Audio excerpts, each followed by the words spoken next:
दंडवत हो. करंजी येथील नामस्मरण या विषयावरती आजचं हे 10वं सत्र आपण या ठिकाणी श्रवण करत आहोत.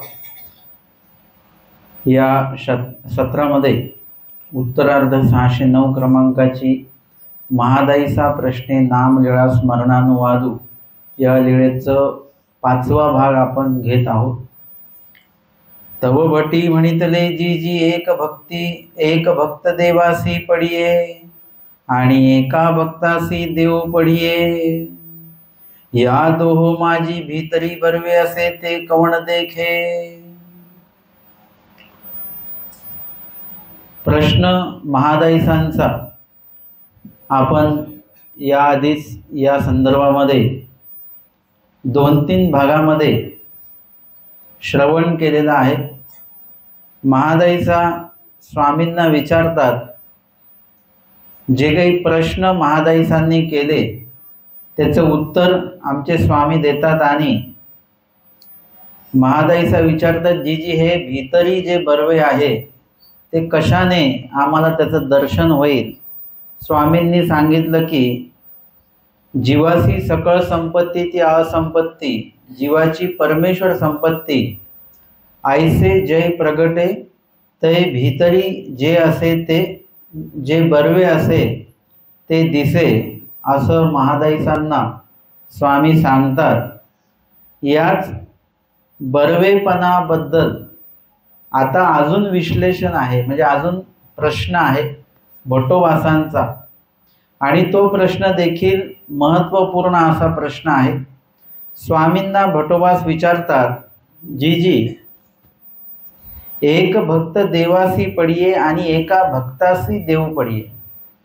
एक भक्त असे आहेत की ज्यांना देव पडिये, एका भक्तासी देव पडिये आणि एक भक्त देवासी पडिये. एक भक्त देवासी पडिये म्हणजे एक भक्त असा आहे की जो देवाला आवडतो आणि एका भक्तासी देव पडिये आणि एक भक्त असा आहे की ज्याला देव आवडतो. एक भक्त असा आहे की जो देवाला आवडतो आणि एक भक्त असा आहे की ज्याला देव आवडतो. प्रश्न किती म्हणजे शब्द इकडे इकडे झालेले आहेत थोडेसे. एकदम आपल्याला कधी कधी हा प्रश्न समजत नाही असंही होतं. थोडासा गुंतागुंतीचा प्रश्न आहे आणि त्याच विषयीचं संदेह भट्टोबासांना आहे की दोन्ही गोष्टी चांगल्याच आहेत ना. देवाला एखादा व्यक्ती आवडतो ही गोष्ट चांगलीच आहे आणि एखाद्या व्यक्तीला देव आवडतो ही सुद्धा बाब जी आहे ती चांगली. दोन्ही काही वाईट नाही आहेत, दोन्ही गोष्टी चांगल्या आहेत. प्रश्न काय आहे की या दोहो माझी भीतरी बरवे असे ते कवण देखे. या दोन्ही गोष्टी चांगल्या आहेत. एखादा व्यक्ती देवाला आवडतो म्हणजे तो व्यक्ती काहीतरी चांगलाच आहे, म्हणूनच आवडतो तो देवाला. उगाचच देवाला तो आवडतो अशातला भाग नाही. आणि दुसरा जो व्यक्ती आहे त्याला देव आवडतो म्हणून तोही व्यक्ती चांगला आहे. कारण की आमचे स्वामी सांगतात की हे स्मरे तो दुर्लभ सांगितलेला आहे. म्हणजे परमेश्वर सकळ जीवांचं चिंतन करतात. सकाळच्या पश्चात प्रहरी आमच्या महादाईचा विचारतात, जी जी आम्ही गोसावी ते चिंतू गोसावी काही चिंतिती. आमचे स्वामी सांगतात, बाई हे सकळ जीवाते चिंती. म्हणजे सकळ जीवांचं चिंतन परमेश्वर करतात. परंतु चिंतन जे आहे ते दोन्हीकडनं झालं पाहिजे. देवाकडनं तर आपलं चिंतन होत आहे, परंतु देवाचं चिंतन करणारे सुद्धा मग अनंत जीव असतील. सकळ जीव परमेश्वराचं चिंतन करत असतील.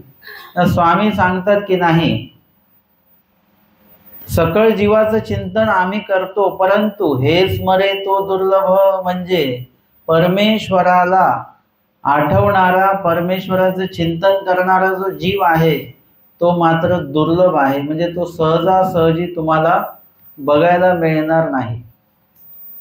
मग इथे हे स्मरे तो दुर्लभ, म्हणजे परमेश्वराला आठवणारे जे जीव आहेत हे दुर्लभ आहेत. म्हणजे हे आपल्यालाच काय, पण हे देवाला सुद्धा दिसत नाही.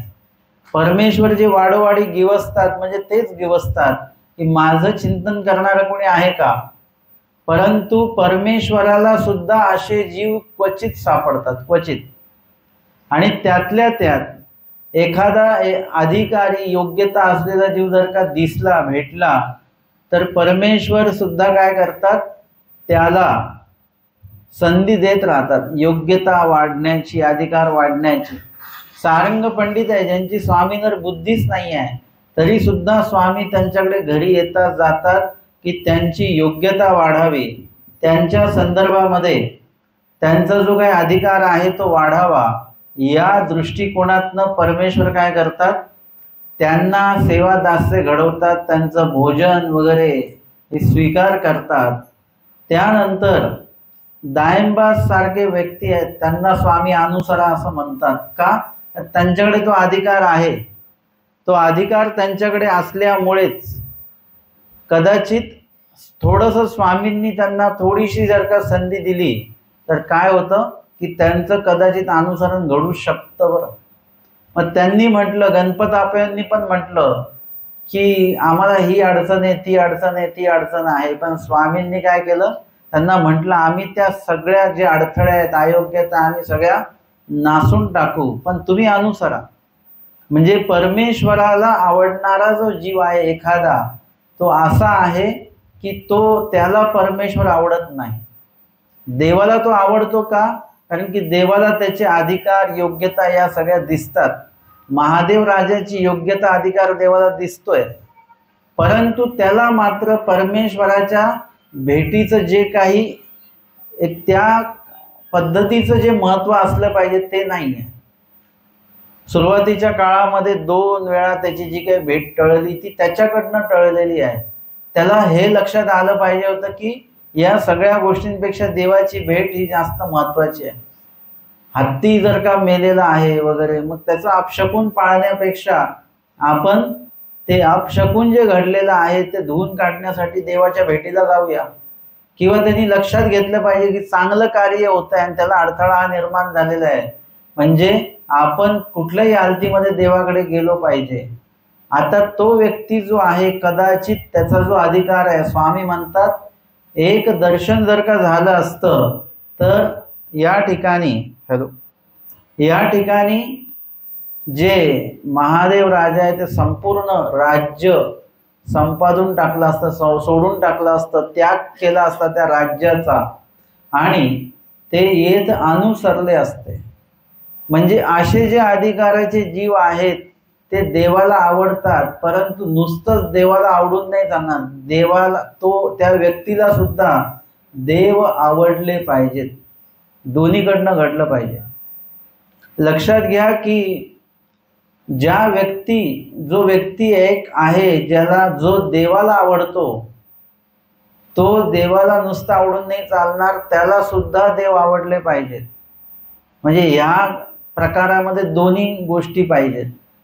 दुसरा जो प्रकार आहे की एका भक्तासी देव पडिये, एक भक्त असा की ज्याला देव आवडतो. या प्रकारामध्ये देवाला तो आवडला नाही तरी चालतो बरं का. पहिल्या प्रकारामध्ये देवालाही तो आवडतोय आणि त्यालाही देव आवडलाच पाहिजे तरच पुढे प्रवास सुरू आहे. दुसऱ्या प्रकारामध्ये त्या भक्ताला देव आवडतोय, त्या प्रकारामध्ये देवाला तो नाही आवडला तरी चालेल, म्हणजे तरी सुद्धा त्याचा मोक्षाचा प्रवास सुरू होऊन जातो. जसं एक उदाहरण त्याचं आपण घेऊया वेगळं, की भट्टोबासांचं अनुसरण झालं आणि अनुसरणानंतर एकदा स्वामी भट्टोबासांवर उदास होतात आणि म्हणतात की इथून निघून जा म्हटल्यानंतर भट्टोबासांना असं झालं की सगळं तर सोडून आलो आपण आणि ज्यांच्याकडे आलो तेच म्हणतात आता की निघून जा, म्हणजे आता करायचं काय नेमकं. आता त्या वेळेला भट्टोबासांकडे जो दोष आहे त्या दोषांच्या अनुषंगाने देवाला आता भट्टोबास काही वेळासाठी आवडत नाही आहेत. पण भट्टोबासांना मात्र देव आवडतायत आणि भट्टोबासांना सन्निधानात राहायचं आहे आणि आमच्या देवाला मात्र, स्वामींना मात्र आता भट्टोबास आवडून राहिलेले नाहीत. त्यांनी सन्निधानात राहूच नाही असं देवाला वाटतं. आता इथे काय प्रकार आहे, एका भक्तासी देव आवडे पण देवाला मात्र तो भक्त आता आवडत नाहीये. आणि मग रिद्धपूरला गेले, स्वामींनी सांगितलं आम्ही बोलवल्याशिवाय यायचं नाही. परत निरोप पाठवला, त्यांना वाटलं देवाकडनं काहीतरी निरोप आला, चांगलाच निरोप आलेला आहे. म्हणजे काय निरोप आहे, म्हणजे देवाने सांगितलं की बोलवल्याशिवाय यायचं नाही. जोपर्यंत त्यांची ती अयोग्यता नासत नाही तोपर्यंत आमच्या स्वामींना भट्टोबास आवडत नाहीत असं समजून चला तुम्ही. परंतु त्याच वेळेला भट्टोबासांना मात्र देव आमचे आवडत आहेत. एका भक्तासी देव आवडे. आपल्याला देव आवडले पाहिजे. आपण देवाला आवडो की न आवडो पण आपला देव आवडण्याचा प्रवास आपण थांबवायचा नाही, तो सलगपणे चालू ठेवायचा. आणि मग एक वेळ अशी आली की आमच्या स्वामींनी निरोप पाठवला की भट्टोबासांना भेटा आणि आधी भट्टोबासांना भेटा, निरोप द्या आणि मग श्रीप्रभूंचं दर्शन घ्या. म्हणजे आता काय झालं, तुमचा प्रवास सुरू राहिला पाहिजे की देव आवडण्याचा. एक वेळ अशी येते की देवाला तुम्ही आवडायला लागता. म्हणजे परमेश्वराला आपण आवडत नाही. का नाही आवडत, कारण की आपले काही अडथळे आहेत, आपण काही दोष जोडून ठेवलेले आहेत. ते अडथळे पुढे आल्यामुळे आपल्याला देवाला आपण आवडत नाही आहोत. जसं आपला हात चांगलाच आहे, आपला हात आपल्याला आवडतो, पण आपल्या हाताला चिखल लागला तर आपल्याला आता आपला हात आवडत नाही आहे. का नाही आवडत, तर चिखल आहे म्हणून. पण ते जर का हात स्वच्छ धुवून काढला आपण तर मग परत आपल्याला हात आवडायला लागतो. तशा पद्धतीने काय आहे की परमेश्वर जे आहेत, परमेश्वराला आपण आवडतच असतो, परंतु आपली जी काही योग्यता, आपले अडथळे, आपले अनधिकार आहेत, ते अनधिकार काही वेळेला असे समोर जर का आले तर काय होतं की त्या वेळेला परमेश्वराला आपण आवडेनासे होतो आणि त्याच्यामुळे परमेश्वर शिक्षा पण करतात. जसे आचार्य भट्टोबास किंवा नाथोबास हे श्राद्ध भोजन करून आलेले आहेत आणि स्वामींनी त्यांना मठामध्ये घेतलं नाही. आता स्वामींना ते काही वेळासाठी आवडत नाही आहेत, नका, त्यांना आतमध्ये घ्यायचं नाही. बाईसा म्हणतात काय, ते शिक्षा पण करा, त्यांचा अपराध काय तो त्यांना सांगा आणि मग जे काय आहे शिक्षा पण करा त्याच्यावर. मग हे किती वेळा असं बाहेरच राहणार. मग त्यांना आतमध्ये घेतलं, त्यांची दोष त्यांचा सांगितला आणि मग त्या ठिकाणी शिक्षा पण झालं आणि नंतर मग ते सगळं निरसन झालं. म्हणजे त्यांच्या त्या चुकीच्या वागण्यामुळे जे काही दोष निर्माण झाला, जी काही अयोग्यता तिथे निर्माण झाली, त्याच्यामुळे आता परमेश्वराला ते आवडत नाही आहेत. परंतु मात्र त्यांना परमेश्वर आवडत आहेत. ते धडपडत आहेत की नाही आम्हाला आतमध्ये यायचं आहे, देवाच्या सन्निधानीच राहायचं आहे, देव नाराज असलेले आम्हाला चालणार नाहीत, अशा प्रकारची धडपड त्यांची आहे. म्हणजे त्यांना देव आवडत आहेत. लक्षात घ्या, देवाला आपण आवडो न आवडो, परंतु आपला मात्र देव आवडण्याचा प्रवास थांबला नाही पाहिजे. आणि अशा लीळा आपल्याला काही ठिकाणी दिसतात की भट्टोबासांना खीर खायला दिली आणि भट्टोबास म्हणतात की, स्वामी विचारतात की कशी लागली खीर, ते म्हणतात जिव्हे डाव लागला. म्हणजे जिभेला असं चटका लागल्यासारखं झालं. फक्त खीर कशी पाहिजे, म्हणजे भट्टोबास आहेत आणि 800 वर्ष आधीची व्यक्ती आहे. सगळ्या सेवा ज्या आहेत पायी पायी आहेत, अंग मेहनतीच्या सेवा आहेत, असं काही मशीनद्वारे वगैरे सेवा नाही आहे. सगळे कष्ट स्वतः श्रम, शारीरिक श्रम देवासाठी घेणारे भट्टोबास आहेत आणि कष्टपूर्ण सेवा आहे, आरामदायक सेवा नाही आहे. मग भट्टोबासांना जर का आता जेवत असतील तर किती जेवत असतील ते. आज एक शेतकरी व्यक्ती आहे जो शेतात राबतो तो आणि एक शहरात राहणारा माणूस, यांच्या दोघांच्या आहारामध्ये फरक आहे. दोघांच्या आहार, कष्ट ज्या प्रकारचे आहेत त्या प्रकारचा आहार असणार आहे. शहरातल्या व्यक्तीचे कदाचित कष्ट कमी, परंतु त्याचा आहार पण मग तसाच असणार आहे, नाजूक असणार आहे. परंतु शेतकरी वर्गाचा जो आहार आहे त्याच्या कष्टाप्रमाणे तो आहार असणार आहे. भट्टोबासांचेही कष्ट त्याच प्रकारचे असल्यामुळे त्यांना एक वाटी खीर म्हणजे काहीच, एकदम नसल्यासारखीच आहे असं आपण चाखायला देतो ना, चव बघा कशी आहे काय, तशा प्रकारचं झालं ते. म्हणजे कमीत कमी 4-5 वाटे तरी खीर पाहिजे. आणि आधीच्या काळातले लोक जे खात होते, जेवढं खात होते तेवढं पचवत देखील होते. आता आपण खातो कमी आणि पचवण्याचं जास्त आपलं हे चालतं. म्हणजे इथे भट्टोबासांना ते खीर नसल्यातच जमा, उगच आपले काही जिभेला लागलं नाही लागल्यासारखं झालं आणि त्यांनी ते बोलून दाखवलं. आमच्या स्वामींना त्यांचा हाच दोष जो आहे तो कुठेतरी लक्षात येऊन राहिलेला आहे. उगच स्वामींनी खीर खायला दिलेली नाही, उगच विचारलेलं नाही आहे. कदाचित त्या आधीपर्यंत भट्टोबासांचं असं असेल की जे खायचं ते भरपूर खायचं, किंवा जोही पदार्थ आहे तो असं कमी प्रमाणामध्ये आलेला कदाचित नसतील खात ते. कदाचित तो दोष स्वामींच्या कुठेतरी लक्षात उपलक्षात येत असेल आणि म्हणून स्वामींनी ती लीळा घडवून आणली आणि त्यांचा तो दोष जो आहे तो फेडला. म्हणतात कांगा ऐसे म्हणाल असं परत जिवे डाव लागिला वगैरे. म्हणजे तो दोष भट्टोबासांच्याही लक्षात आला आणि नंतरच्या काळात मग भट्टोबासांमध्ये तो दोष परत आला नाही. इत्यादी प्रकारे आपल्याकडे जर का कुठली अयोग्यता दोष वगैरे काय आहे तर मग तेव्हा परमेश्वराला आपण आवडत नाही. पण तरीही भट्टोबासांच्या बाबतीत नेहमी बघायचं की जेव्हाही परमेश्वर उदास झाले, नाराज झाले, पण भट्टोबासांनी मात्र आमच्या स्वामींचं सन्निधान सोडलं नाही. स्वामींनी मारलंय भट्टोबासांना, भट्टोबास एवढे मोठे, परंतु भट्टोबास म्हणाले नाही की मी चाललो बरं माझ्या घरी, मला देव मारतात एवढं लोकांच्या देखत वगैरे. भट्टोबासांनी प्रत्येक वेळी स्वतःची चूक लक्षात घेतली आणि हे शिक्षा पण का होतं हे पण लक्षात घेतलं आणि हे शिक्षा पण का व्हायला पाहिजे त्याचंही महत्त्व भट्टोबासांनी लक्षात घेतलेलं आहे. आणि तदनंतर त्या शिक्षापणाच्या उपरांत भट्टोबासांची योग्यता अजून वाढलेली आणि मग भट्टोबास जे आहेत ते देवाला अजून आवडायला लागले. भट्टोबास आवडत नाहीत म्हणजे शून्य नाही झाले, ते तेवढ्या दोषापुरते देवाला ते आवडत नाहीयेत आणि तो दोष त्यांच्याकडे असलेला देखील देवाला आवडत नाही. दोषाचं जतन त्यांनी केलेलं आहे हेही आवडत नाही आणि दोषाने त्यांच्यावर तो ताबा घेतलेला आहे तोही देवाला आवडत नाही. देवाला त्यांच्या दोषांचं क्षालन करायचं आहे. म्हणून परमेश्वराच्या प्रत्येक शिक्षापणाला आपण सामोरे गेलं पाहिजे, त्या शिक्षापणाचा स्वीकार केला पाहिजे. शिक्षापण म्हणजे शिक्षा. आणि त्याच्यामुळे काय झालं की प्रत्येक वेळी त्या प्रत्येक शिक्षेच्या उपरांत भट्टोबास हे योग्य योग्य योग्य होत गेले आणि तेवढे तेवढे ते देवाला आवडत आवडत आवडत गेलेले आहेत.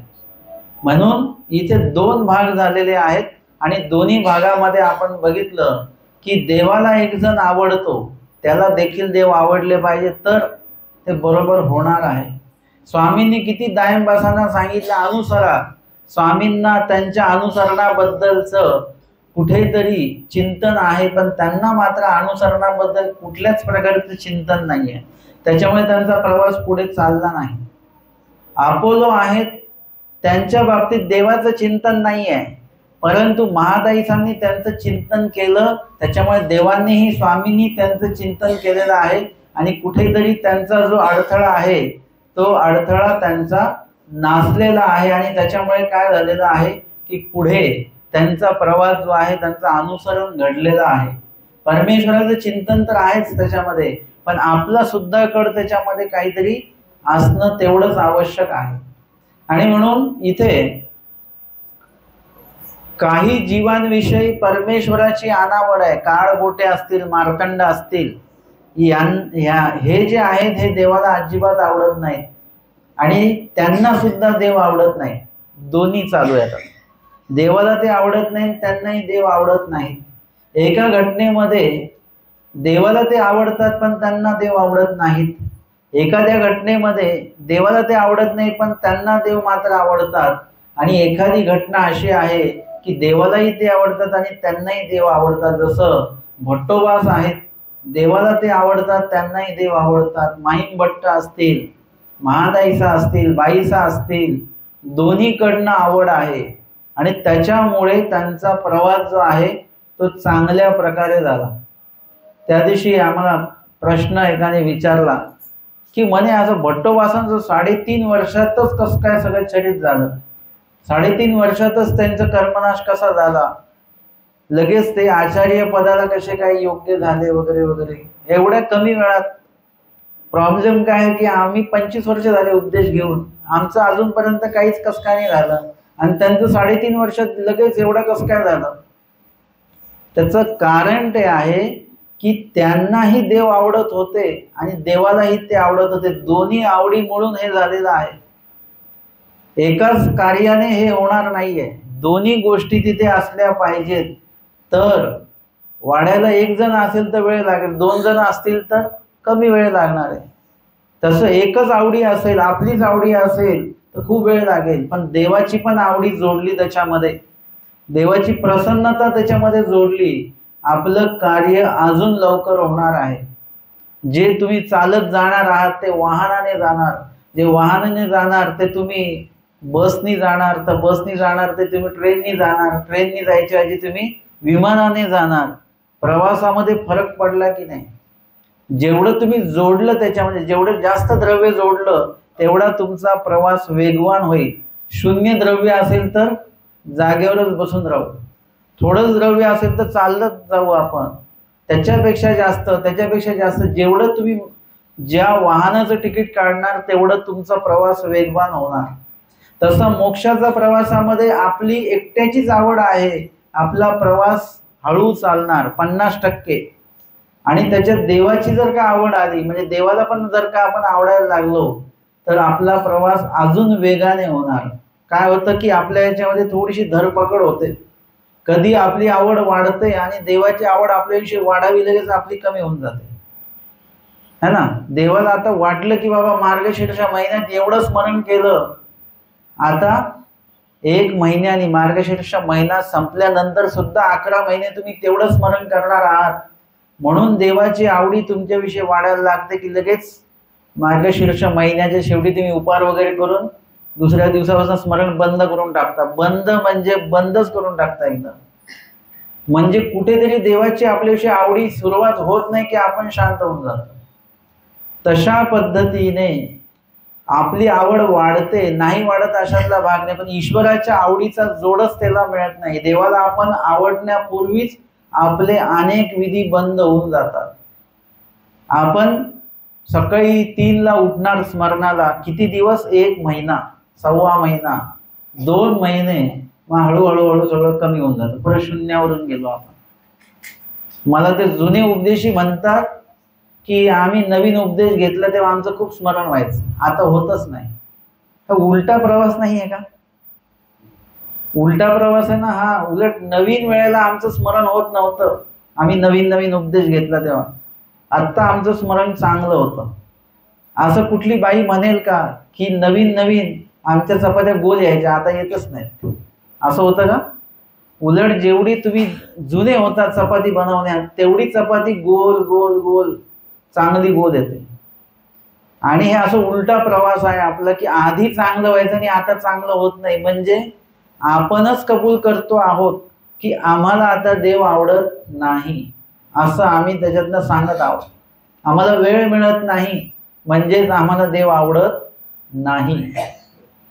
आम्ही देवपूजा वंदन करताना घाईघाईत करतोय म्हणजे आम्हाला देव आवडत नाही आहे.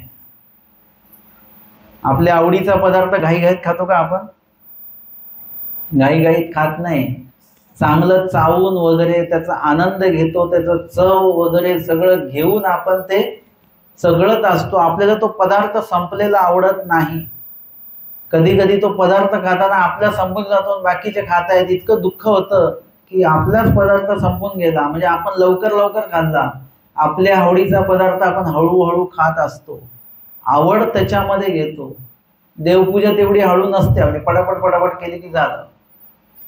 कुठल्याही कार्यामध्ये आपली जी आवड असणं आहे त्याच्यामध्ये प्रगती झाली पाहिजे, अधोगती नाही झाली पाहिजे, वाढ वृद्धी झाली पाहिजे, है ना. तुम्ही पगार कसा झाला पाहिजे, आम्ही नवीन नोकरीला लागलो तर पगार भरपूर होता, आता कमी झाला आमचा पगार, असं असतो का? जेवढी तुम्ही नोकरी कराल तेवढा पगार वाढतो, याला प्रगती म्हणतात. तसं ईश्वरदायक विधी सुद्धा आमचे वाढते असले पाहिजेत. कमी होणारे असले म्हणजे देवाबद्दलची आमची आवड ही कमी झालेली आहे. तुमचा आहार कमी झाला म्हणजे तुमची भूक कमी झालेली आहे. तसं तुमचे विधी कमी झाले म्हणजे देवाविषयीची तुमची आवडी ही कमी झालेली आहे. आधी आम्ही भरपूर श्रवण करायचो, आता वेळ मिळत नाही, वेळ आपण काढत नाही. आपण कशालाच वेळ काढत नाही, चांगल्या गोष्टीला वेळ आपण काढत नाही. नुसतंच देवाला काढत नाही असं नाही, आरोग्याला वेळ काढत नाही, त्याच्यानंतर आहाराला पण वेळ काढत नाही आपण. जेवण पण आपलं व्यवस्थित नसतं, आरोग्य सुद्धा चांगलं राहावं त्यासाठी आपण कुठल्या प्रकारचे व्यायाम वगैरे यासाठी वेळ देत नाही. एक जण उपदेशी होते, ते कंपनीमध्ये कामगार होते. ते म्हणे माझ्या मालकापेक्षा मी चांगला आहे म्हणे. कसं काय? म्हणजे माझा मालक अख्ख्या कंपनीचा मालक आहे, पण तो सकाळी कधी व्हिजिटला आला तर तो उभ्यानेच नाश्ता करत असतो. ते मशीन पण बघतो, हे पण बघतो, बोलत पण असतो, आणि तेवढ्यात त्याला नाश्ता करावा लागतो. त्याला बसून नाश्ता करता येत नाही. मी मात्र व्यवस्थित बसून नाश्ता करतो. म्हणजे तेवढ्या अर्थाने तो कसा आहे, समाधानी आहे, त्याच्यासाठी तो वेळ देतो आहे. आपल्याला जेवताना सुद्धा म्हणजे बसायला वेळ मिळाला पाहिजे, आरोग्याला वेळ मिळाला पाहिजे, आहाराला वेळ मिळाला पाहिजे, अध्यात्माला सुद्धा वेळ मिळाला पाहिजे. दिवसभरातला वेळ काढा. आयुष्यभर एकच कार्यामध्ये अडकून राहू नका. ते कार्य तुमचं जीवन मूल्य वाढवणारं नाही आहे. हे जे आहे ईश्वर विधी जे आहेत त्याला वेळ द्या. वेळ नाही, वेळ नाही असं करत नका बसू. वेळ तुम्ही काढा, वेळेचं नियोजन करा, आणि मग सकाळची जी आपला जो दिवस आहे तो लवकर चालू झाला पाहिजे. तुमचा दिवस 7 वाजता चालू होत असेल, 6ला चालू करा, 5ला चालू करा, लवकर दिवस चालू करा. 2 तास तुमच्या आयुष्यातले जे झोपेत चाललेले आहेत ते उपयोगी लावा. आपण असं ना, ही वस्तू तुमच्याकडे अडगळीतच पडलेली आहे, ती घ्या ना, उपयोगामध्ये आणा काहीतरी. म्हणजे ती अडगळीतच पडलेली आहे. तसं आपण आपल्या जीवनातले 2 तास रोजचे सकाळचे अडगळीत टाकलेले आहेत, झोपेमध्ये टाकलेले आहेत. थोडं लवकर उठले, तुम्हाला तुमच्याच 1 तास जो आहे तो लवकरचा जास्तीचा मिळतो आहे. तशाच पद्धतीने तुम्हाला या वेळेचं नियोजन करावं लागेल, आणि मग त्या नियोजन जे आहे तुम्ही तुमच्या आहारासाठी द्या, आरोग्यासाठी द्या, अध्यात्मासाठी द्या.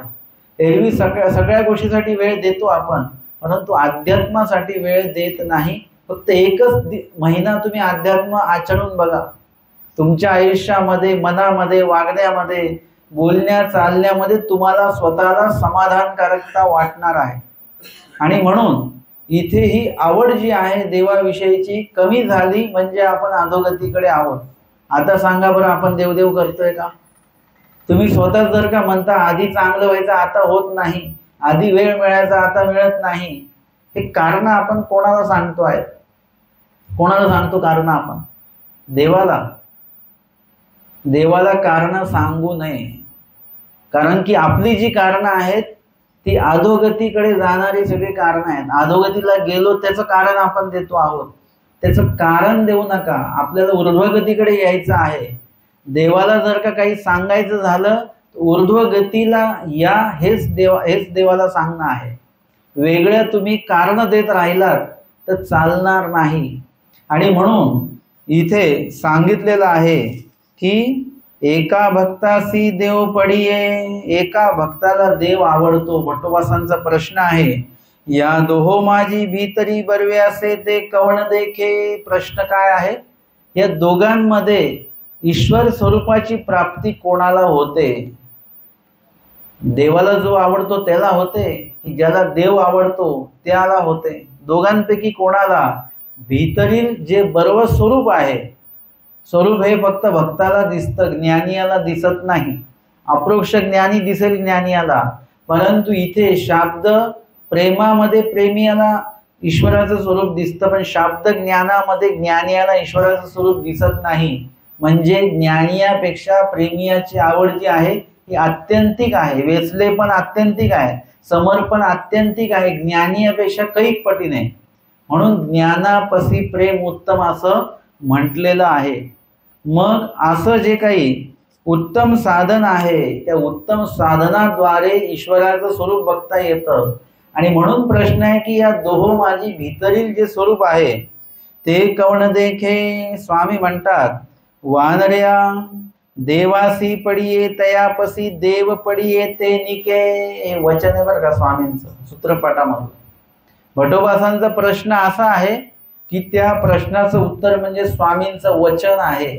ते उत्तर सूत्रपाठ या ग्रंथामध्ये नमूद केले गेले, लीळाचरित्रामध्ये ते नमूद केले गेले. ते उत्तर इतकं महत्वपूर्ण प्रश्न आहे आणि तेवढंच महत्वपूर्ण त्याचं उत्तर आहे की स्वामी म्हणतात की देवासी पडिये, एखादा भक्त देवाला आवडतो त्याही पेक्षा देव पडिये ते निके. एखाद्याला जर का देव आवडत असेल ना तर तो भक्त आत्यंतिक चांगला आहे.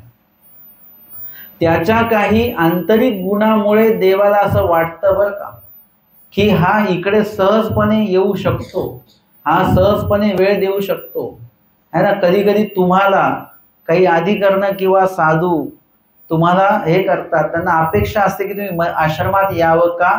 पोथी आहे बरं का, पोथीला या तुम्ही. का म्हणतात तुम्हाला? सगळ्यांना म्हटल्या जात नसतं, तुम्हालाच का म्हणतात? कारण की त्यांना असं वाटतं की यांच्याकडे ती ऐकण्याची क्षमता आहे किंवा ते हुशार आहेत, समजतात. काही यांचे जे प्रश्न ऐकल्यानंतर त्यांना वाटतं की हे हुशार आहेत, आपण जो विषय सांगू यांना समजेल. किंवा कधी एखाद्या सेवेसाठी तुम्हाला बोलवतात, सेवेला सगळ्यांना बोलवल्या जात नाही बरं का. नाहीतर एखाद्या नको त्या व्यक्तीला जर का सेवेला बोलवलं ना तर तो एकाचे दोन करून त्याच्यामध्ये ठेवू शकतो.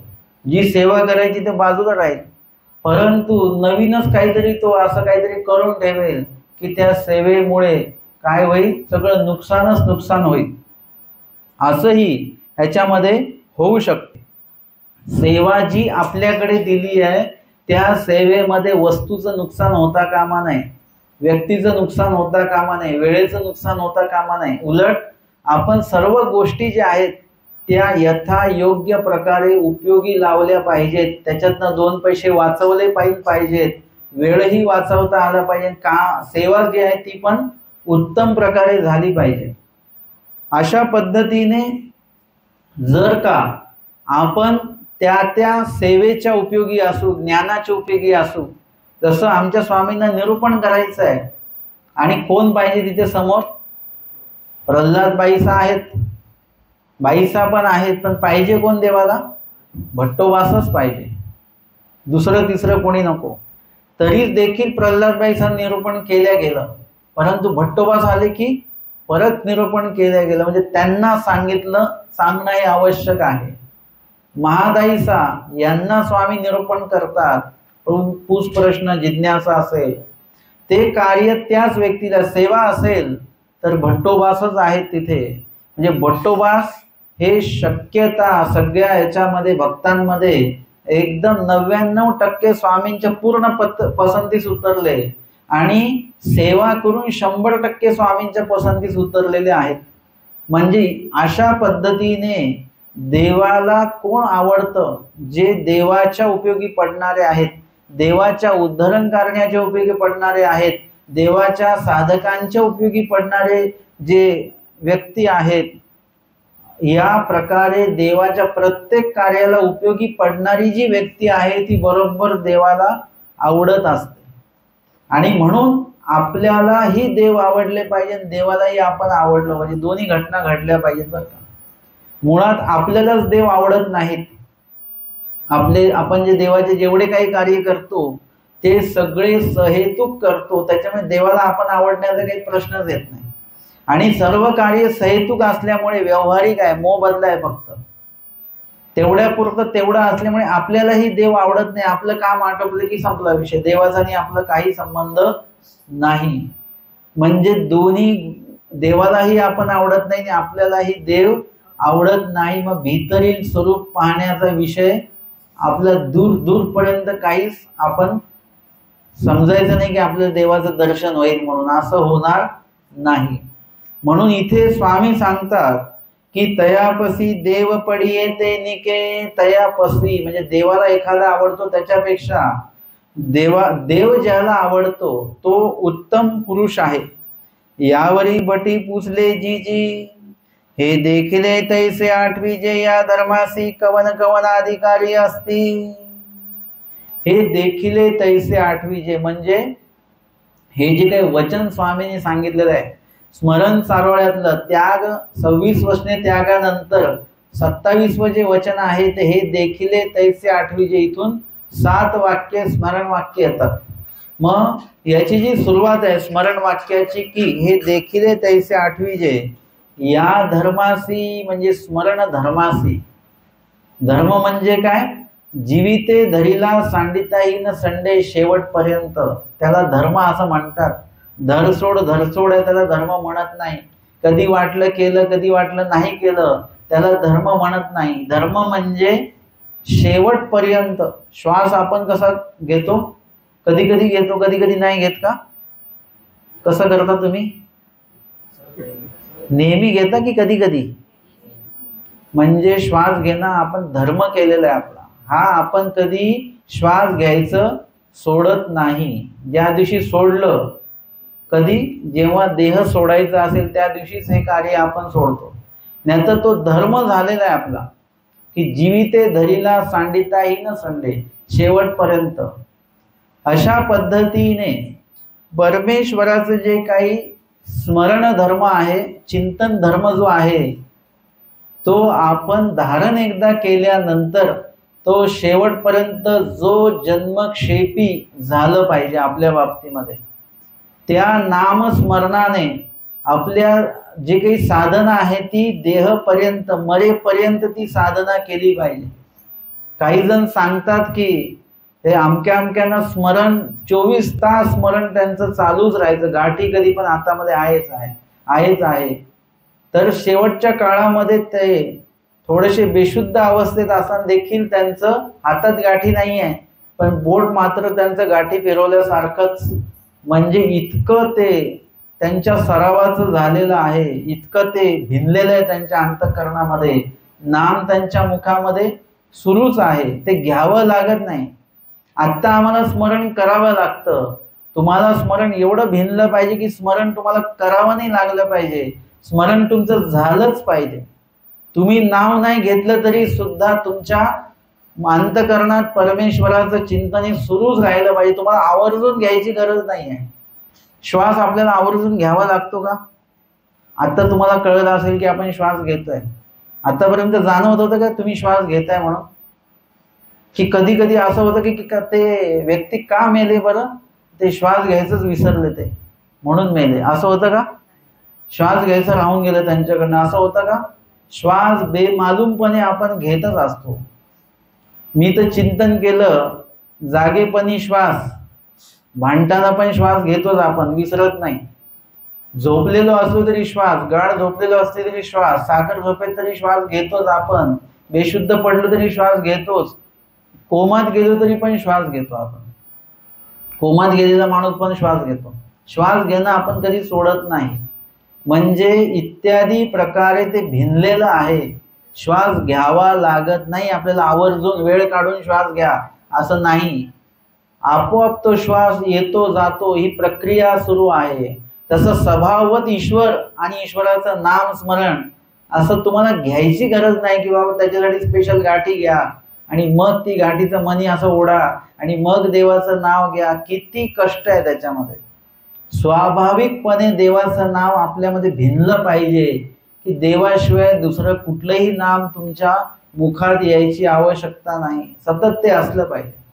अशा पद्धतीने आपली जी स्मरण साधना जी आहे ती अशा एका स्तराला पोचली पाहिजे की जे म्हणतात की अर्जुन देव जे झोपायचे तर ते श्वास सोडायचे, त्याच्यातनं सुद्धा श्रीकृष्ण श्रीकृष्ण असं नाम ऐकू यायचं असं म्हणतात बरं का. आपण जर का झोपलेलो असू तर काय होतं? बाजूच्यांच्या झोपा मोडतात. ते म्हणतात हे खूपच घोरतात बरं का. आपल्या मुखातनं काय निघतं झोपल्यावर, अनेकांना त्रास होतो. आपल्या झोपण्याचा त्रास होत असतो का, आपल्या जागेपणाचा त्रास होऊ शकतो, परंतु आपण झोपलेलो आहे. आता काही त्रास आहे का लोकांना आपला? आपण झोपल्यानंतर सुद्धा आपल्या लोकांना त्रास होतो, एवढे आपण त्रासदायक आहोत. तर इत्यादी प्रकारे आपण प्रत्येकाला आवडलो पाहिजे अशा प्रकारचं वर्तन आपलं असणं गरजेचं आहे. तुमचे जे वैरी आहेत त्यांना तुम्ही कधीच आवडणार नाही, परंतु असं कार्य करा की त्यांनाही वाटलं पाहिजे की काही का असे ना, परंतु यांनी कार्य मात्र चांगलं केलंय बरं का. कोणी केली भाजी अमक्याने चांगली आहे बरं का, म्हणजे त्यांना व्यक्त जरी त्यांनी नाही केलं पण मनात मात्र त्यांना वाटलं पाहिजे.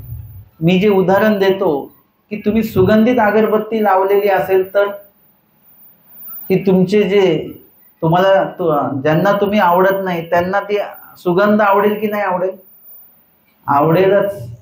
तुम्ही अगरबत्ती लावली हे नाही आवडणार, पण लावलेली अगरबत्तीचा सुगंध मात्र ते म्हणते काय का सुगंध खूप छान आहे, विचारा बरं त्यांना कुठून आणली अगरबत्ती. म्हणजे तुम्ही कार्य असंच करा जे सगळ्यांना आवडेल. चांगलं कार्य सगळ्यांना आवडतं, फक्त ते लोक व्यक्त करत नाही किंवा मान्य करत नाही, पण मनात त्यांनाही वाटत असतं की कार्य मात्र योग्य केलेलं आहे. आमच्या भट्टोबासांनी जेव्हा म्हटलं देवा परमेश्वर पुराला जाऊ का, आमचे स्वामी प्रसन्न झालेले आहेत. बघा मगाशी आपण बघतो की देवाला ते आवडून नाही राहिले तेवढ्या वेळासाठी, परंतु त्यांनी घेतलेला निर्णय मात्र देवाला आवडलेला आहे. आमचे स्वामी सर्वज्ञ आहेत, त्यांच्या चेहऱ्यावरती प्रसन्नता आली, लगेच त्यांचा निर्णय आवडला. आपल्या नावडत्या व्यक्तीने कुठला निर्णय घेतला तर आपल्याला आवडत नाही, किती चांगला असो आपण म्हणा नाही त्यांचं नका ऐकू. म्हणजे असं नसलं पाहिजे. त्यांनी जर का योग्य निर्णय घेतला तर तो आपल्याला पटला पाहिजे, काय हरकत आहे. आमच्या देवाने लगेच ती प्रसन्नता जी आहे देवाच्या श्रीमुखावर आली, त्यांनी म्हटलं काय हरकत नाही. म्हणजे इथे देवाला भट्टोबास का आवडतात याचं उत्तर त्याच्यामध्ये दडलेलं आहे की भट्टोबास जे आहेत ते नेहमी स्वामींना आवडणार आहे आणि स्वामींच्या जी योग्यता आहे ती स्वामींची योग्यता प्राप्त करणारेच अधिकार निर्णय जे आहेत ते भट्टोबास प्रत्येक वेळी घेतात. चुकीचा निर्णय भट्टोबास घेतच नाहीत. शक्यतो 99% योग्यच निर्णय आलेले असल्यामुळे प्रत्येक वेळी भट्टोबा स्वामींना आवडून जातात. वेगळं काही नाहीये. भट्टोबासांनी काय देवाला विडे ठेवले नाही, नवद जापते खेटी वगैरे काही केलेले नाही आहेत. देवाला कुठल्याही प्रकारे पुरणपोळीचा उपार देतो आणि खिरीचा उपार देतो असंही केलेलं नाही आहे. फक्त देवाच्या प्रवृत्तीला विखो झाले बस, बाकी काही करायचं नसतं देवाला प्रसन्न करण्यासाठी. आम्हाला लोकांना प्रसन्न करायचं, मग आम्हाला हे खाऊ घाला, दक्षिणा लावा, पाय धुवा, हे करा ते करा, हे सगळं करावं लागेल आम्हाला प्रसन्न करण्यासाठी. देवाला प्रसन्न करण्यासाठी या सगळ्या गोष्टी काहीच कराव्या लागत नाही, फक्त देवाने सांगितलं ते पालन करायचं बस. देव काहीच म्हणत नाही हे करा ते करा, फक्त आम्ही जे सांगितलं हेतूनी म्हणितले की जे एवढंच करायचं आहे. तेवढं होत नसेल तर तेवढं करण्याचा प्रयत्न तरी करा. नाही हे करा परंतु प्रयत्न तरी करा. तुम्हाला त्याशी जे उदाहरण दिलं की ती लहान मुलगी आई सोबत एका लहान पोलपाटवर ती पण चपात्या बनवते, तिची काही चपाती बनते का? ती बनत नाही, काही होत नाही, ती पंक्तीमध्ये वाढल्या पण जात नाही. पण आईचं काय कौतुक असतं की ती आईला वाटतं ही प्रयत्न करते आहे, तिची चपाती बनत नाही पण ती प्रयत्न करते. ते घरच्यांना सर्वांना बघणाऱ्यांना ते कौतुक असतं. तसं तुमचं एखाद्या वेळेस विधी पूर्णत्वात जातही नसेल पण प्रयत्न मात्र करा. तो विधी पूर्ण करण्याचा प्रयत्न करा. तुटका मुटका का होण्याचा प्रयत्न तो तुमचा चालू झाला पाहिजे, लोकांना दिसलं पाहिजे. तसंच देवाला पण तुमचा प्रयत्न दिसला पाहिजे. कदाचित लोकांना नाही दिसणार पण देवाला तुमचा प्रयत्न तुम्ही करत आहात, धडपडत आहात, तळमळत आहात, हे देवाला कुठेतरी उपलक्षात आलं पाहिजे, दिसलं पाहिजे. मग परमेश्वर पुढचं सहाय्य करतात. ज्या मुलाला आपण चालवायला शिकवतो ना लहान, तो उभा होण्याचा पहिले प्रयत्न असतो, तो पहिले उभा होतो. जो मुलगा उभा झाला स्वतःच्या पायावर लहानपणीच, मग तो चालायला शिकू शकतो. जो उभा राहू नाही शकत तो चालायला पण शिकू शकत नाही.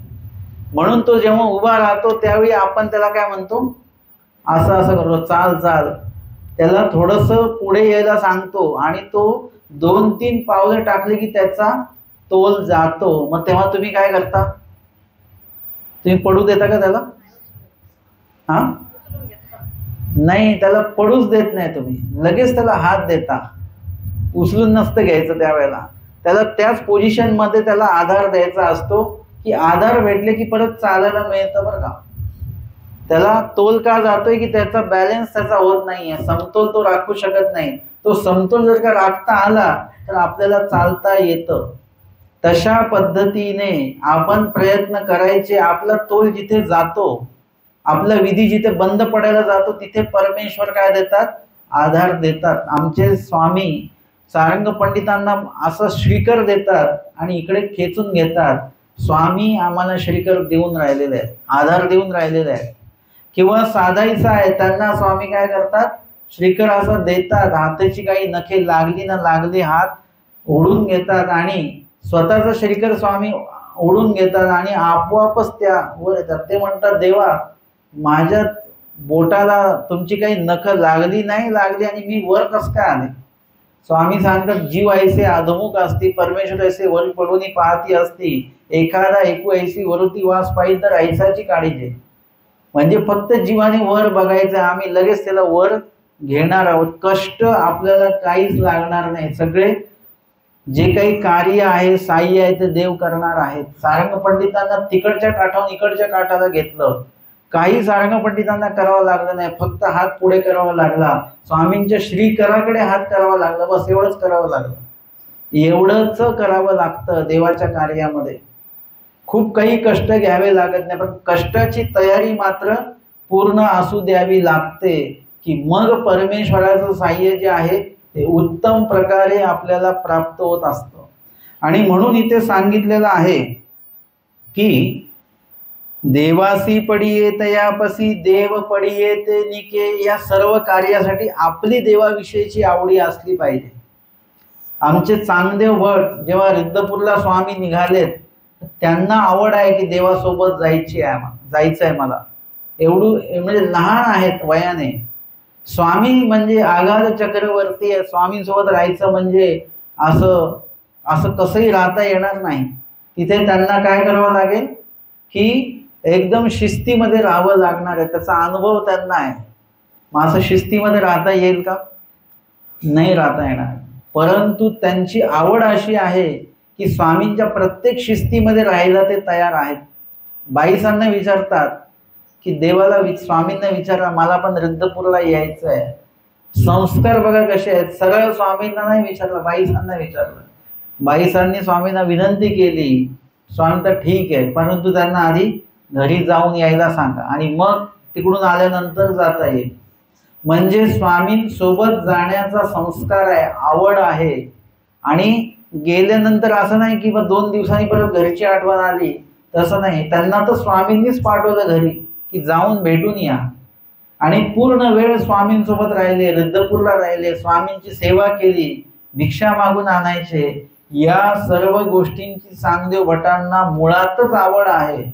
आणि तुम्हाला एकदा आवड जर का असली तर सर्वच गोष्टींना, देवाच्या सर्व गोष्टी तुमच्या इत्यंभूत होणार. एकही तुमचा अशी विधी नाही जी राहून जाईल. वेळ असेल, आवडी असेल तर सर्व गोष्टी व्यवस्थित होतात. आवड थोडी पण कमी पडली की त्यातली जी काही समाविष्टता असते ती आपली कमी होऊन जात असते. ती गोष्ट आपल्या लक्षात राहत नाही, विसरून जातो आपण, राहून जातं करायची, किंवा कमी वेळ ते आपण करतो, किंवा आळस येतो करताना. अशा अनेक गोष्टी घडतात केवळ आणि केवळ आवड नसल्यामुळे. म्हणून इथे विषय कसला चालू आहे, देवासी पडिये त्यापाशी देव पडिये. म्हणजे देवाला जो व्यक्ती, ज्या व्यक्तीला देव आवडतो तो व्यक्ती उत्तम आहे. इथे आवडीचा संबंध आलेला आहे, फक्त आवड असली पाहिजे. पुढच्या गोष्टी तुम्ही तर स्वतः करणारच, परंतु देव सुद्धा तुम्हाला त्या कार्याविषयी सहाय्य करतात. आमच्या साधाईसांना देवाला भेटायचं आहे, म्हणजे पूजा अवसर आटपून आई आणि त्या नदीच्या पलीकडे गेलेल्या आहेत आणि साधाईसांना वाटतं की स्वामींच्या सन्निधानीच राहावं. साधाईसा या थोड्या वयस्कर पण आहेत आणि स्थूल पण आहेत आणि आईच्या सोबत जाणं येणं आहे.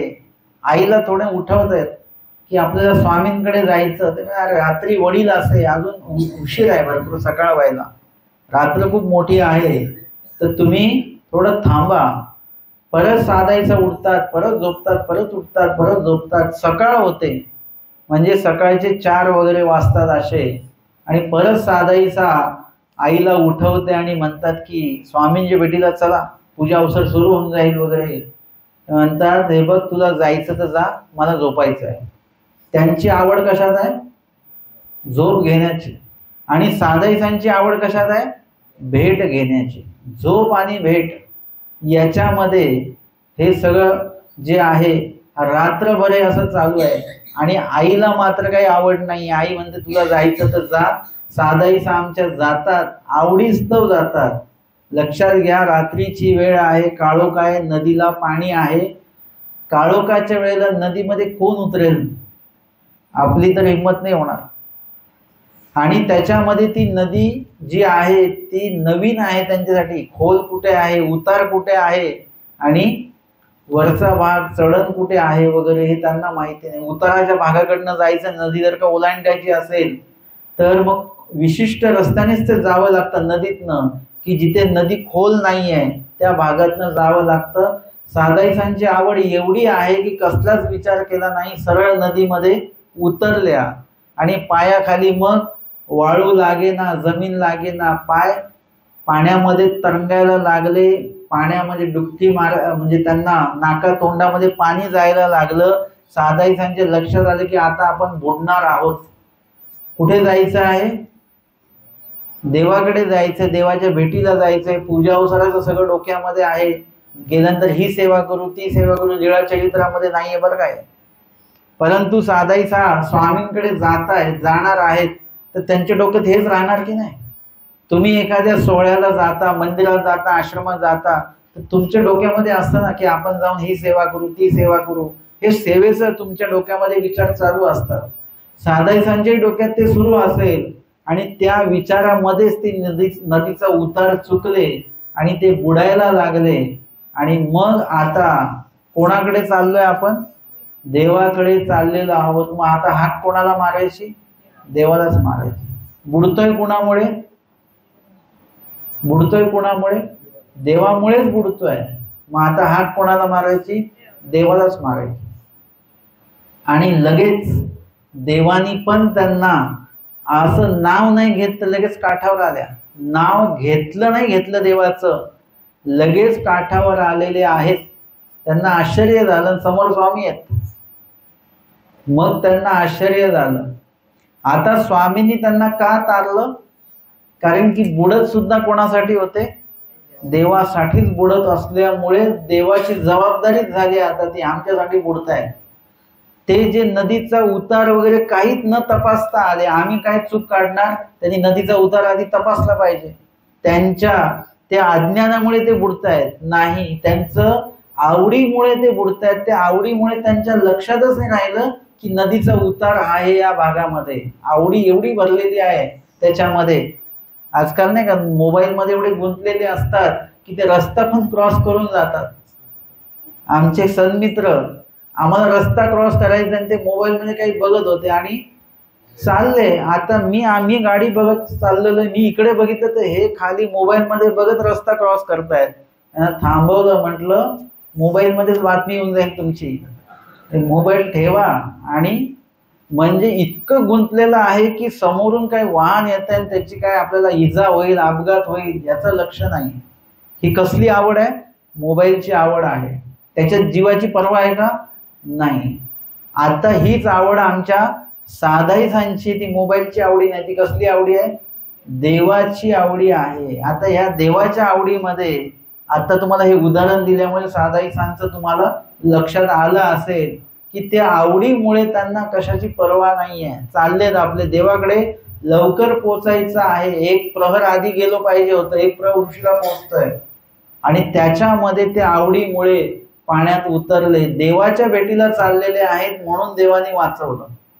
असं जर का आपण बुडत असू आणि ही लीळा आठवली तर देव वाचवणार नाहीत बरं का. कारण आपण बुडत देवासाठी नाही, आपण कुठेतरी लग्नाला चाललेलो आहोत आणि देव कशाला वाचवतील आता. आपण का देवाला चाललेलो आहोत का. तुम्ही स्नान करायला चालले, देवासाठी चालले, देवाच्या विधीसाठी चाललेत, तर मात्र परमेश्वर तुम्हाला निश्चित वाचवणार आणि ती परिस्थिती देऊ देणार नाही. पण आपण कार्य वेगळं कारणासाठी चाललेलो आहोत, देवाचं नाव नाही, काही नाही, आपला अन्यवार्थ सुरू आहे आणि कधीच आपण काही देवाचं नाव घेत नसू तर देवाचा वाचवण्याचा काही प्रश्नच येत नाही. तर काय माहिती आम्ही काय जोडलेलं असतं की आम्हाला प्रत्येक वेळी देवाचं साह्य होतच होतं. देव आमचं, आम्ही जरी देवाला आवडलो नाही, आम्हाला जरी देव आवडत नसेल, देवाला मात्र आम्ही कुठल्या कारणाने आवडतो आम्हाला माहिती नाही. देव आम्हाला साह्य करतच राहतात. आणि म्हणून मानव पंथातला नुसता नामधारक व्यक्ती असेल त्यालाही देवाचं साह्य होतं. जो व्यक्ती काही विधी आचरण करतो नाही करतो त्याला सुद्धा देवाचं साह्य जे होतच होतं. आम्ही मार्गामध्ये होतो, साप निघायचे बरं का, साप निघायचे, परंतु कधी कोणाला साप चावलेला नाही. संवत्सर आश्रमामध्ये भरपूर साप, असे उन्हाळा आला तर भरपूर साप निघायचे, परंतु कधी कुणाला साप चावला नाही. ते लगेच लक्षात यायचं आणि त्याच्यापासनं जे काही इजा वगैरे काही अपघात होणारे असं काही व्हायचं नाही. एकदा परमेश्वराचं साह्य एवढ्या प्रमाणामध्ये होतं की तुम्ही दिवसभरामध्ये किती वेळा साह्य झाले तुम्ही मोजू सुद्धा शकत नाही. तुमच्याकडे जाणीव असेल तर तुम्हाला कळेल की इथे देवाचं साह्य झालं. नाहीतर आपण म्हणतो मला सुचलं बरं का, मला सुचलं म्हणून बरं झालं. आपल्याला काही सुचत नाही हो, आपल्याला काही सुचत नाही. आपल्याला कोणतरी सुचवून देतात, परमेश्वर स्फुरवून देतात. आमच्या भट्टोबासांना स्वामी विचारतात, हे तुझं काहीच आहे ना स्फुरलंय. ते म्हटले का की हो माझं डोक्यात आलं, मला सुचलं. आपलेनी श्री चरणाचेनी प्रसादे मला स्फुरलेला आहे, तुमच्यामुळे स्फुरलं. नाहीतर आपल्याला योग्य काही स्फुरावं एवढ्या योग्यतेचे आपण नाही, आपल्याला अयोग्यच नेहमी स्फुरत असतं. आणि अशा पद्धतीने देवासी पडिये तेयापसी देव पडिये, म्हणजे या सगळ्या गोष्टींमध्ये आपण जेवढी काही उदाहरणं बघतोय त्याच्यामध्ये देव त्यांना आवडतात, हा महत्वाचा भाग आहे. एकदा देव आपल्याला आवडत असले ना की आपोआपच देवाला आपण आवडणार आहोत. परंतु देवाला आपण जर का आवडत असू तर आपल्याला देव आवडतीलच असं नाही, आपल्या पसंतीस देव उतरतीलच असं नाही. परंतु आपल्याला जर का देव आवडत असतील तर काही एका विशिष्ट वेळाने देवाला सुद्धा आपण आवडायला लागतो.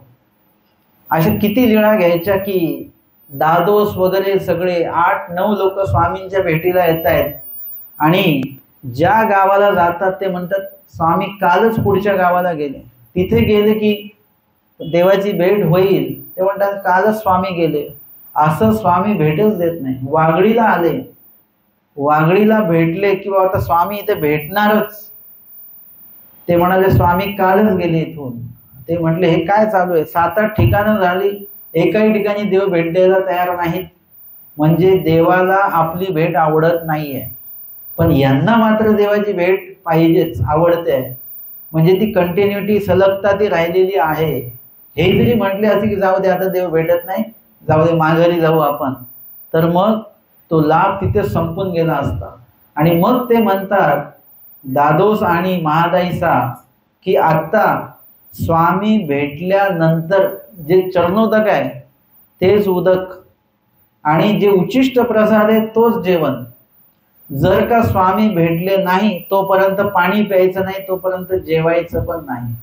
आता स्वामी किती दिवस भेटणार नाही काहीच माहिती नाही. 8 दिवस 15 दिवस भेटले नाहीत तर विचार केलेला नाही. आता भेटीची आवडी एवढी झाली, उत्कंठा एवढी झाली की देव भेटतील तेव्हाच पाणी, देव भेटतील तेव्हाच त्यांचा उचिष्ट प्रसाद आहे, आपलं जेवण असणार, हे त्यांनी निश्चित केलं. आणि प्रवास कसाही गाडीने नाही आहे, प्रवास चालत आहे.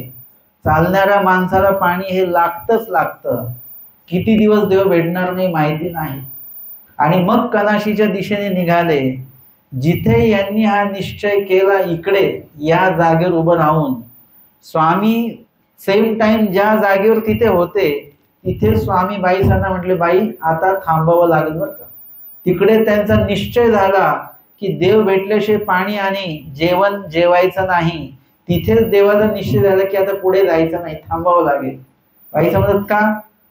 स्वामी म्हणतात नाही, असं वाऱ्याने असा पाला पावसाळा असा उडत येतो ना, तसे सगळेजण आमच्या भेटीसाठी म्हणून इकडे त्याच वेगाने येत आहेत. आता त्यांच्या भेटीसाठी यावं लागेल, थांबावं लागेल.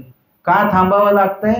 जर का आपण नाही थांबलो तर त्या आवडीस्तव त्यांनी जे काही व्रत घेतलेलं आहे, आज जर का आपण 10 दिवस नाही भेटलो, 10 दिवस ते अन्न पाणी ग्रहण करणार नाहीत. इतकी आवड देवाविषयी निर्माण झालेली आहे.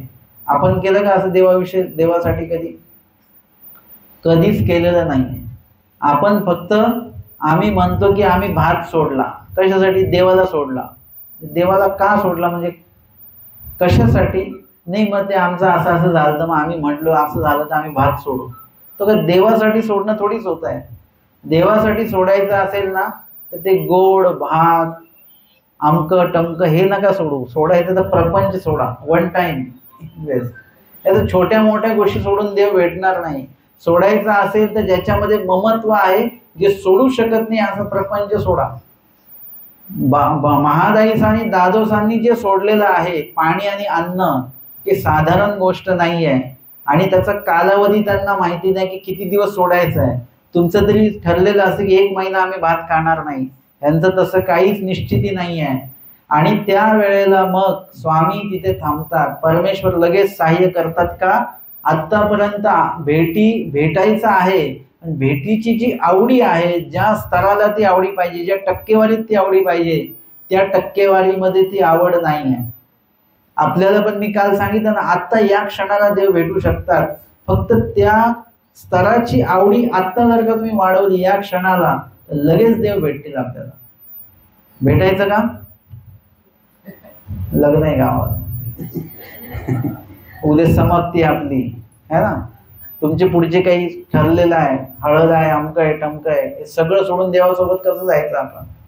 आपली आवड त्या लेवलला वाढणारच नाही की देव भेटायची पण आवड नाही होणार, आणि भेटल्यानंतर त्यांच्यासोबत जाण्याची सुद्धा आवड आपली नसणार आहे. आणि मग दादोस आणि महादाईसा पुढे चाललेले आहेत. मध्ये जोगिनी आणि एक जोगिया भेटले, ते स्वामींबद्दलच वर्णन करत आहेत. ते विचारतात की हे तुम्ही कोणाबद्दल बोलताय? ते म्हणे इथे कनाशीला एक असे व्यक्ती आहेत, काही सांगू त्याचे सौंदर्य, काही सांगू त्यांचे लावण्य. दादोस म्हणतात महाराज हे आमचे गोसावीचे होते. आणि लगेच ते पुढच्या प्रवासाला निघतात आणि स्वामींची त्यांची भेट होते. अशा पद्धतीने जर का आवड असेल तर काय होतं? देवाला सुद्धा तुम्ही आवडायला लागता. देवाचा प्रवास जो आहे तुमच्यापासून लांब जाण्याचा, तो थांबून जातो. देव तुमच्या जवळ येतात किंवा तुम्हाला परमेश्वर जवळ येऊ देतात. अशा प्रकारे तुमची एकच आवड. आता देव प्राप्त करण्यासाठी या लीळेमध्ये किती पैसे सांगितले देवाने? किती पैसे लागतात? किती सांगितले? पैशाचा उल्लेखच नाही आला याच्यात. कुठल्या पदार्थांचा उल्लेख आला का? पुरणपोळी, खीर वगैरे हे सगळे पदार्थ आपल्याला खायचे असतात, हे देवाला द्यायचेच नसतात आपल्याला. हे सगळे आपल्याला खायचे असतात. आपण आपल्या आवडीच्याच पदार्थांचा नवस बोलत असतो. देवाच्या नावाने ते पदार्थ बनवायचे आणि आपणच त्याच्यावर ताव मारायचा. हे आपल्याला आवडतात सगळे पदार्थ, देवासाठी नाही. देवाला जे आवडणारे आहे ते या लीळेमध्ये सांगितलेलं आहे की नामस्मरण आहे. आणि ते सुद्धा कसं पाहिजे? आवडीपूर्वक. एवढ्याच गोष्टी पाहिजेत. तर तयापसी देव पडिये ते निके, देव ज्याला आवडतात तो भक्त उत्तम आहे, हे देवाने सांगितलं. उत्तम भक्त कोण आहे? उत्तम जीव कोण आहे? याचं विवेचन देवाने आमच्या या ठिकाणी या लीळेमध्ये केलेलं आहे. आणि यावर भटोबासांनी अजूनही प्रश्न विचारलेला आहे. तो प्रश्न आणि त्या संदर्भातलं स्वामींचं जे विवेचन निरूपण आहे ते उद्याच्या आपण 11व्या आणि समारोपीय सत्रामध्ये त्याबद्दल श्रवण आणि चिंतन करणार आहोत. दंड